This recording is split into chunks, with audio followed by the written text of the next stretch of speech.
ஆன்மீக சேனல் நேயர்களுக்கு அன்பின் வணக்கம். இப்போது நான் நின்று கொண்டிருக்கின்ற இடம் முத்துப்பேட்டை தாலுகா பெருகவாழ்ந்தான் கிராமத்தில் எழுந்தருளி இருக்கும் ஒரு பழமையான 1500 ஆண்டுகளுக்கு முற்பட்ட ஒரு சிவஸ்தலம். இந்த ஆலயத்தில் இப்போது திருப்பணிகள் நடைபெற்று கொண்டிருக்கின்றது. இன்று வைகாசி விசாகம்.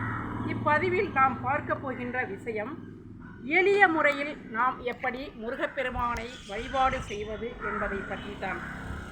ஒவ்வொரு சிவாலயத்திலும் இடதுபுறம் முருகப்பெருமானுக்கு என்று தனி சன்னதி உள்ளது.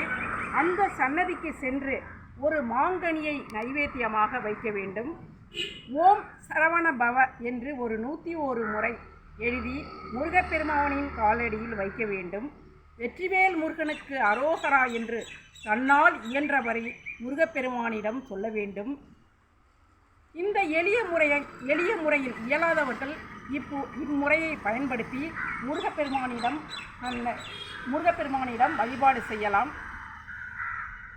வைகாசி விசாகத்துக்கென்று விரத முறை என்பது 24 மணி நேரத்துக்கு முன்னதாக அசைவ உணவுகளை தவிர்த்து சைவ உணவுகளை மேற்கொண்டு சிவநாமங்களை உச்சரித்து வெற்றிவேல் முருகனுக்கு அரோகரா என்று கூறி முருகப்பெருமானை வணங்க வேண்டும்.